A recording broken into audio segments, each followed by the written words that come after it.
আরে বেড়া রাস্তায় ছেড়ে দাও, তোমরা যদি না পারো পাবলিক ফারাইয়া মিশে বলবে মাটির সাথে, ঠিক কিনা বলেন?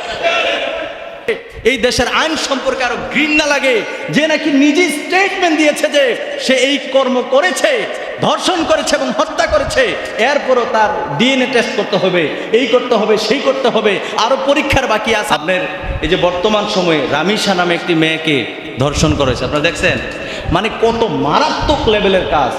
তার বাসা আর তার ফ্ল্যাট কিন্তু এক জায়গায়, একদিকে মেয়ের বাচ্চাটার পরিবার থাকতো, অন্যদিকে ঘাতক, ঠিক আছে? বাচ্চাটা বিড়াল পালতো, বিড়াল নিয়ে যতটুকু আমরা সাংবাদিকের ইয়ে থেকে উঠে আসছে যে বিড়ালটা নিয়ে খেলা করছিল তার বাসার সামনে, এখান থেকে টান দিয়ে ভিতরে নিয়ে গেছে, নাউজুবিল্লাহ করেন। তার সাথে এরকম কাজটা এই অল্প বয়সে মেয়েটার সাথে এই কাজটা তো যায় না। কি পরিমাণে অত্যাচার করা হয়েছে, নির্যাতন করা হয়েছে। আপনি আমি মানুষ, আপনার আমার বিবেক আল্লাহ দিয়েছে, একটাবার চিন্তা করে দেখেন। এরপরে তাকে আপনার গলাটা কেটে বালতির মধ্যে ফেলাই রাখছে। আল্লাহু আকবার। আমি বুঝি না মানুষ, আপনি বুঝবেন কবে? আপনাকে আমি হুজুর মানুষ, আমি কত বুঝাবো? কালকে একটি জানাজার মাঠেও বলেছি, বলতে বাধ্য হয়েছি, আমি মানুষ, আপনিও মানুষ, তবে আমি পুরুষ মানুষ। পুরুষ হিসেবে বড় লজ্জা লাগে।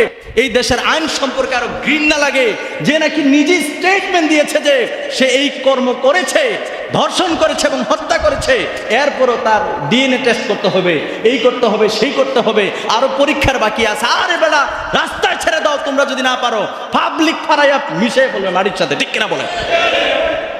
কয়েকটা আইন যদি এরকম হইতো, কয়েকটা যদি শাস্তি এরকম হইতো, এই দেশের মধ্যে প্রত্যেক দিন গুম হচ্ছে, খুন হচ্ছে, আপনার ধর্ষণ হচ্ছে, নির্যাতন হচ্ছে, একের পর এক মানুষের জানের নিরাপত্তা নাই, মালের নিরাপত্তা নাই, মানুষ কোনো জায়গায় কোনো নিরাপত্তা নাই। কথা বলেন ঠিক কিনা?